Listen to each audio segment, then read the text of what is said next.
Seorang suami ditemukan tewas dengan luka tembak di kepala saat sedang tidur di samping istrinya sendiri. Mungkin nggak sih kalau istrinya itu tidak mendengar apapun dan tidak tahu tentang kejadian penembakan ini? Hai guys, selamat datang di channel Wow Ternyata. Kasus kita yang kali ini tuh penuh dengan plot twist. Coba kalian dengerin baik-baik ceritanya dan coba tebak siapa pelaku dalam kejadian ini.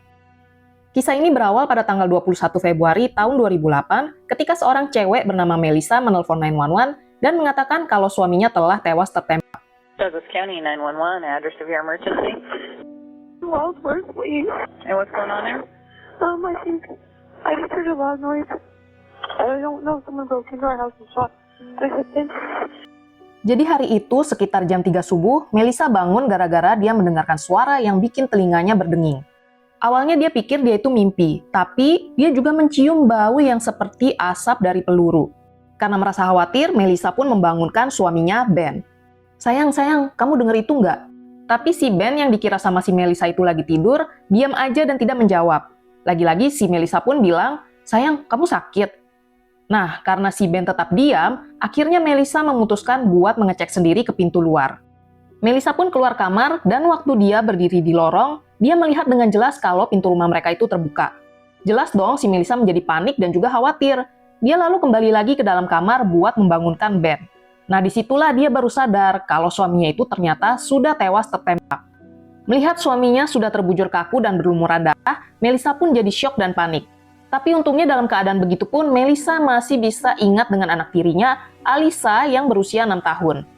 Melissa pun buru-buru ke kamar Alisa dan untungnya anak itu nggak kenapa-napa. Nah, karena si Melissa masih merasa takut, dia buru-buru menutup pintu kamar dan akhirnya dia pun menelpon 911. Sebelum kita masuk ke dalam kronologi dan juga plot twist dalam kasus ini, mari kita mengenal lebih dahulu siapa itu Ben, Melissa, dan juga Elisa. Korban yang bernama Benjamin Robert Oxley lahir di West Covina, California pada tanggal 20 Januari tahun 1972. Tapi waktu dia berusia 10 tahun, Ben pindah ke Hawaii dan dia tinggal di sana sampai dia dewasa.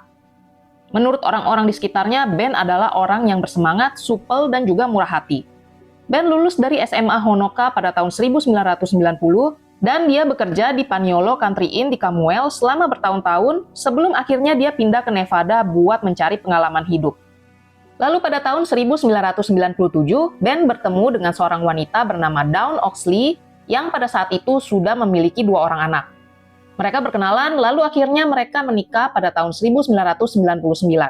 Sampai 3 tahun kemudian, yaitu pada tahun 2002, mereka pun dikaruniai seorang putri yang diberi nama Elisa Oxley.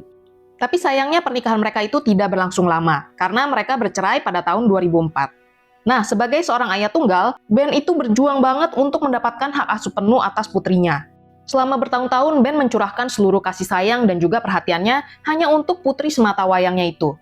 Ben menjaga dan juga merawat Elisa sebaik mungkin, sehingga buat Elisa, Ben itu telah menjadi figur ayah dan juga sahabat terbaiknya. Sekitar 1 tahun setelah perceraiannya, Ben pun bertemu dan jatuh cinta dengan seorang wanita yang bernama Melissa. Nah, karena Ben sangat menyayangi Alisa, bagi Ben, persetujuan Alisa itu sangatlah penting. Makanya dia membawa Alisa ikut dalam kencan pertamanya dengan Melissa. Tapi ternyata Alisa itu nggak begitu suka sama Melissa di pertemuan pertama mereka. Walaupun ya Melissa merasa terkejut dengan penolakan Alisa pada pertemuan pertama mereka, tapi ternyata Melissa sama sekali tidak merasa marah. Malahan dia ngelihat kecemburuan Alisa itu sebagai sesuatu yang menggemaskan. Dan seiring berjalannya waktu, pelan-pelan akhirnya hubungan mereka pun mulai cair. Alisa pun mulai menerima Melissa sebagai sosok ibu yang nggak pernah dia rasakan sebelumnya. Sampai pada tanggal 17 September tahun 2006, Ben dan Melissa pun akhirnya melangsungkan pernikahan dan mereka bertiga pun membentuk keluarga baru. Melissa sendiri sangat menerima Alisa dan dia udah menganggap Alisa itu sebagai putri kandungnya sendiri. Dan gak lama setelah mereka menikah, Ben dan Melissa pun akhirnya mendapatkan hak asuh penuh atas Alisa. Di rumah mereka di Nevada, Ben tinggal bersama Melissa istrinya, Alisa anaknya, dan Craig adik laki-lakinya Melissa. Setelah mereka menikah, hidup mereka itu sangat bahagia, penuh cinta dan juga kasih sayang. Namun sayangnya kebahagiaan itu nggak akan berlangsung lama karena pada tanggal 21 Februari tahun 2008, hanya selang 2 tahun sejak Ben dan Melissa menikah, mereka akhirnya dihadapkan pada kenyataan paling mengerikan yang mungkin bisa mereka terima. Dini hari jam 3.21, Melissa menelpon 911 dan mengatakan kalau dia mendengar suara ribut-ribut di rumahnya. Dia merasa seseorang sudah menerobos masuk ke dalam rumah. Dan waktu dia tidur, dia ngerasa dia mendengar suara tembakan. Melissa pun mencoba membangunkan Ben, tapi Ben-nya itu tidak merespon. Karena Melissa mengira Ben sedang sakit, Melissa akhirnya memberanikan diri untuk melihat ke arah pintu luar, dan di sanalah dia melihat kalau pintu rumahnya itu sudah terbuka. Tapi karena dia terlalu takut untuk keluar, dia akhirnya balik lagi lalu menyalakan lampu, dan di sanalah dia melihat bahwa Ben sudah dalam keadaan yang sangat buruk. Ben telah tewas dengan luka tembak di kepalanya. Setelah melihat suaminya sudah terbujur kaku, Melissa pun langsung ingat sama putrinya Alisa, dan dia pun segera berlari ke kamarnya Alisa. Di sanalah Melissa memutuskan untuk menelpon 911, sambil terus memegang anaknya Alisa, dan juga melarang Alisa buat melihat kondisi ayahnya. Nah, di tengah-tengah percakapan dia dengan operator 911, Melissa merasa seperti mendengar suara jejak langkah dari dapurnya. Dia pun merasa takut, dan dia meminta operator 911 supaya cepat mengirim bantuan ke rumahnya. Waktu polisi tiba, pintu rumah memang sudah dalam keadaan terbuka lebar. Nah, karena waktu si Melissa menelpon 911, dia ngasih tahu kalau dia seperti mendengar suara jejak langkah dari dapur. Polisi pun dengan hati-hati memeriksa ke dalam dapur, lalu karena di sana mereka tidak menemukan apapun, mereka pun masuk ke dalam kamar pertama, dan di sana mereka menemukan sesosok pria berbaring di tempat tidur dan tertutup selimut. Mereka pun meminta pria itu untuk mengangkat tangan, tapi pria itu sama sekali tidak merespon. Sampai akhirnya pria itu terbangun dari tidur nyenyaknya dan segera mengangkat tangannya ke udara. Pria itu ternyata adalah Craig Nichols, saudara laki-laki Melissa yang saat itu telah berusia 17 tahun. Tak lama kemudian polisi melihat ke belakang dan di sana Melissa sudah berdiri di lorong dengan bajunya yang berlumuran darah. Satu tangannya memegang telepon dan satunya lagi memegang Alisa. Polisi kemudian melanjutkan penyelidikan ke seisi rumah, tapi mereka tidak berhasil menemukan siapapun. Tidak ada tanda-tanda bobol paksa pada rumah, sehingga polisi menyimpulkan bahwa pelakunya bukanlah orang asing. Polisi hanya bisa menemukan Ben Oxley yang saat itu berusia 36 tahun dalam keadaan tewas dengan luka tembak di tengkorak belakangnya. Waktu itu, polisi mencurigai Melissa dan Craig, adik laki-lakinya, sebagai pelaku. Mereka berdua pun akhirnya dibawa ke kantor polisi untuk diinterogasi. Sementara Elisa diamankan dari ibu tirinya. Oke, sampai di sini kira-kira kalian udah bisa nebak belum siapa pelakunya? Nah, awalnya polisi menduga kalau Craig adalah pelaku penembakan terhadap Ben. Soalnya, di rumah itu cuma Craig satu-satunya yang memiliki ketertarikan terhadap senjata. Polisi juga menemukan 2 selongsong senapan di meja samping tempat tidurnya si Craig. Tapi waktu diinterogasi, Craig mengatakan kalau dia nggak tahu apapun sama sekali tentang kejadian tersebut karena waktu kejadian berlangsung, dia itu sedang tertidur lelap.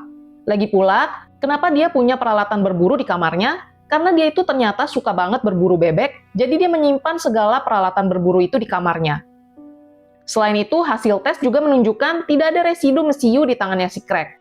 Untuk sementara, Craig terbukti tidak bersalah. Karena itulah, polisi pun mengalihkan fokus mereka kepada Melissa. Karena emang rada-rada nggak masuk akal ya, masa iya sih dia lagi tidur di samping suaminya, terus suaminya tewas tertembak, tapi dia mengatakan dia nggak tahu apapun, dan dia juga nggak melihat siapapun masuk ke dalam kamarnya. Apalagi waktu itu, polisi menemukan Melissa dalam pakaian yang berlumuran darah. Tapi waktu diinterogasi, Melissa bersikeras menyangkal semua keterlibatannya dengan kejadian penembakan suaminya itu. Dan karena polisi sama sekali tidak memiliki bukti kuat buat menahan siapapun pada saat itu, akhirnya penyelidikan pun menemui jalan buntu. Terpaksa deh polisi akhirnya membebaskan Melissa dan juga Craig karena mereka tidak memiliki bukti yang cukup. Tapi kemudian, polisi menemukan polis asuransi jiwa senilai $400.000 atau sekitar 6,5 miliar rupiah yang ditinggalkan Ben dan ahli warisnya adalah Melissa. Melissa ngaku kalau dia tuh nggak tahu menahu tentang polis asuransi tersebut. Tapi dengan adanya penemuan ini, kecurigaan pihak berwenang, keluarga Ben, serta masyarakat terhadap Melissa pun menjadi semakin kuat. Nggak ada satupun orang yang percaya kepada Melissa selain anak tirinya, yaitu Alisa. Walaupun si Alisa yakin kalau ibu tirinya itu nggak bersalah, tapi hakim tetap mengirim Alisa ke ibu kandungnya buat melindungi gadis kecil itu dari Melissa. Alisa pun tinggal bersama Dawn Oxley, yaitu ibu kandungnya yang nggak begitu dia kenal, James Madeline, kekasih barunya si Dawn Oxley, serta 2 anaknya Dawn Oxley yang lain. Bisa kebayang ya gimana perasaannya Alisa. Dia baru aja kehilangan sosok ayah yang sangat dia cintai, dan sekarang dia harus dipisahkan dengan Melissa, wanita yang dia udah anggap sebagai ibu kandungnya sendiri. Apalagi dia akhirnya dipaksa untuk tinggal bersama orang-orang asing yang tidak begitu dia kenal. Dan selama dia tinggal bersama ibu kandungnya, entah kenapa dia tuh malah kangen sama ibu tirinya. Waktu itu semua orang menuding Melissa telah membunuh ayahnya. Bahkan ibu kandungnya sendiri terus-terusan mengatakan kepada Alisa bahwa dia yakin ibu tirinya itu adalah pelakunya. Tapi ternyata itu semua tetap tidak mengubah keyakinan Alisa bahwa Melissa bukanlah pelakunya. Karena tidak ada bukti dan petunjuk apapun untuk menahan Melissa dan juga Craig, polisi pun beralih dan mencari orang-orang terdekat Ben yang mungkin punya atau pernah punya masalah dengannya. Dan sampailah mereka kepada Dawn Oxley. Jadi setelah bercerai dengan Ben, Dawn Oxley itu kehilangan hak asuh atas Alisa. Dan setelah detektif melakukan penyelidikan terhadap latar belakangnya si Dawn, ternyata mereka mendapati kalau Dawn ini sering keluar masuk penjara karena kecanduan narkoba. Dan hal itu jugalah yang telah membuat dia kehilangan hak asuh atas Alisa. Akhirnya Dawn diinterogasi dan detektif pun mencoba mencari tahu apakah ada keterlibatan dia dengan kasus kematian dari mantan suaminya itu. At the house last night. My son, Devin, my daughter, Brandy, and James. And James is my, best friend's son. And what time did you think you went to sleep? I watched the movie The Departed and Descent, and I don't know, about 4:30. Okay. At 4:30, who else is still up? James was still awake with me, and he could tell me to go to bed. Nah, dalam interogasi tersebut, Dawn mengatakan kalau dia itu berada di rumah bersama dengan Devin putranya, Bardi putrinya, serta James Maitland yang dia bilang adalah putra dari sahabatnya. Dawn mengaku kalau pada malam kejadian itu dia lagi nonton film di rumah sampai subuh dan ada saksi yaitu James Maitland yang terus-terusan menyuruh Dawn untuk segera tidur. Dawn juga menyangkal kalau dia mempunyai hubungan romansa dengan James. Dawn mengaku kalau dia memang membenci Ben atas semua yang pernah dilakukan Ben terhadapnya, bahkan anak-anak dia juga membenci Ben. Dawn mendadak menjadi histeris ketika detektif menanyakan kepada dia siapa yang dia rasa mungkin membenci Ben dan mungkin melakukan tindak penghilangan nyawa kepada Ben. Dawn menyangkal segala keterlibatannya dalam kasus ini dan dia menegaskan meskipun dia membenci Ben, tapi Ben itu tetaplah ayah dari putrinya dan dia tahu kalau Ben itu adalah segalanya bagi Alisa. Setelah itu petugas juga membawa James untuk diinterogasi. Nah, si James itu juga mengatakan alibi yang sama bahwa malam itu dia bersama dengan Dawn di rumah dan tidak keluar sama sekali. Dia juga dengan tegas menyangkal keterlibatannya dalam kasus ini. Tanpa adanya bukti, polisi tidak dapat menahan mereka berdua lebih lanjut. Tapi kalau ternyata mereka berdua adalah pelakunya, berarti polisi lagi menempatkan Alisa dalam keadaan yang sangat bahaya. Dan polisi juga tidak punya alasan untuk mengambil Alisa dari ibu kandungnya. Akhirnya polisi pun melakukan pengawasan terbuka terhadap Dawn dan James supaya mereka bisa menemukan bukti kuat untuk menindaklanjuti kasus ini. Dari sanalah polisi akhirnya menemukan kejanggalan-kejanggalan. Salah satunya adalah kebohongan yang dibuat oleh Dawn dan James, di mana mereka menyangkal kalau mereka itu mempunyai hubungan romansa. Polisi akhirnya mengetahui kalau Dawn dan James ternyata adalah sepasang kekasih. Selain itu, polisi juga akhirnya tahu kalau waktu itu James telah berbohong. Kan dia bilang diinterogasi kalau dia itu sama sekali nggak keluar rumah pada hari itu kan.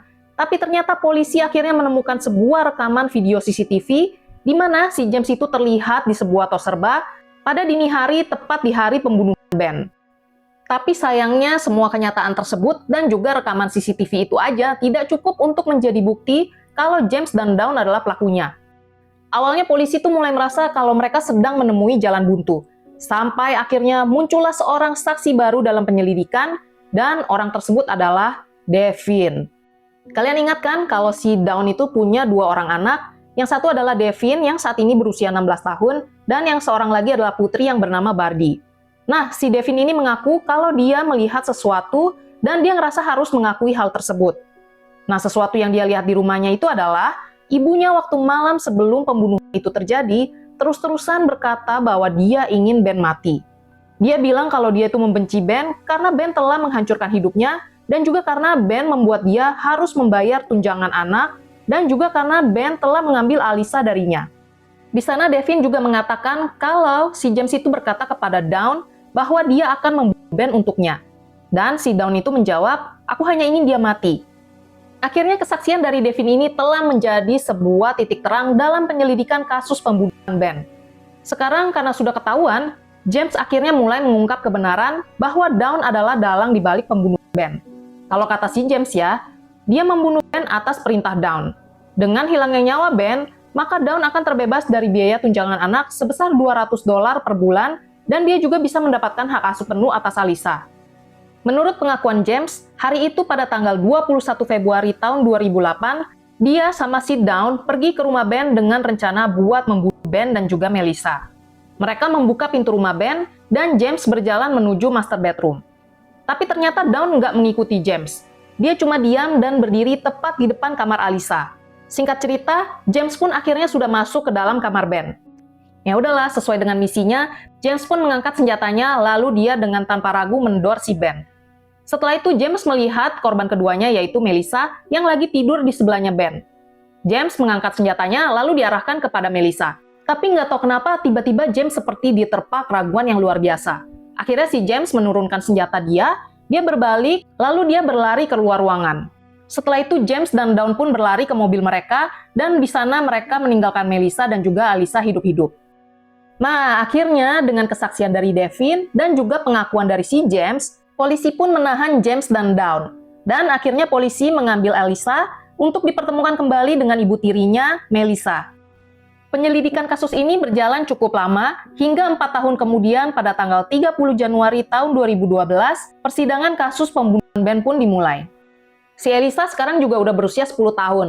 Dia menjadi saksi dalam kasus pembunuhan ayahnya melawan ibu kandungnya sendiri. Demikian juga dengan Devin, putra kandungnya si Dawn, yang bersaksi melawan ibu kandungnya. Sejak awal penangkapan Dawn, ternyata Devin sudah meninggalkan rumah ibunya dan dia bergabung dengan tentara. Devin bersaksi kalau dia dan saudara perempuannya, Brandy, tumbuh dalam lingkungan yang mengerikan di mana ibunya sangat lalai dan juga kecanduan narkoba. Lalu pada tanggal 16 Maret tahun 2012, James mengaku bersalah atas pembunuhan tingkat pertama dan dia dijatuhi hukuman penjara seumur hidup tanpa pembebasan bersyarat. Sementara itu, setahun sebelum persidangan dimulai, Dawn ditangkap karena melibatkan putrinya yang berusia 15 tahun dalam beberapa transaksi narkoba. Dawn pun dijatuhi hukuman 90 bulan penjara, tapi dia dibebaskan pada tahun 2014. Selama persidangan, akhirnya berdasarkan keterangan para saksi dan juga bukti-bukti yang kuat, dinyatakan bahwa James adalah orang yang menarik pelatuk senjata kepada Ben. Sementara keterlibatan Dawn dalam kasus ini ternyata tidak langsung, yaitu hanya sebatas konspirasi dan juga manipulasi. Ditambah lagi, ternyata si Dawn ini telah membuat kesepakatan dengan pihak berwenang dengan bersaksi melawan James dan membocorkan detail tentang pembunuhan tersebut. Dan sebagai imbalannya, Dawn mendapatkan kekebalan terhadap tuduhan pembunuhan terhadap Ben. Ya udah, akhirnya si Dawn tidak dijatuhi hukuman apapun dalam kasus ini. Nah, uniknya nih ya, setelah ayahnya mendapatkan keadilan, Alyssa meminta kesempatan untuk berbicara dengan James. Dia mengatakan kepada James bahwa dia telah memaafkannya dan dia pengen James itu juga masih memiliki harapan. Dalam pernyataan di pengadilan, James Madeline mengatakan bahwa dia bertanggung jawab atas tindakannya dan satu-satunya hal yang bisa dia lakukan untuk menebus kesalahannya adalah dengan mengaku bersalah atas kejahatannya. Dan James juga berkata kalau dia sangat menyesal atas apa yang telah dilakukannya. Dawn Oxley kehilangan hak asuh terhadap anak-anak dia. Sekarang Melissa mendapatkan hak asuh penuh atas Alyssa. Bahkan ya, mereka juga menerima Brandy, anak kandungnya si Dawn, sebagai anggota baru keluarga mereka. Oke guys, jadi sekian dulu cerita tentang kasus pembunuhan terhadap Ben Oxley. Gimana, tebakan kalian bener apa enggak nih? Ini bener-bener plot twist ya kasus kali ini. Tapi menurut kalian gimana nih? Apakah kalian percaya kalau Dawn tidak terlibat dalam kasus ini? Dan apakah menurut kalian hukuman yang didapat oleh Dawn itu sudah setimpal dengan perbuatannya? Tulis pendapat kalian di kolom komentar ya. Jangan lupa like kalau kalian suka video ini, dan tolong bantu subscribe dan share cerita ini ke teman-teman kalian, supaya channel ini bisa makin berkembang. Terima kasih sudah menonton dan sampai jumpa lagi.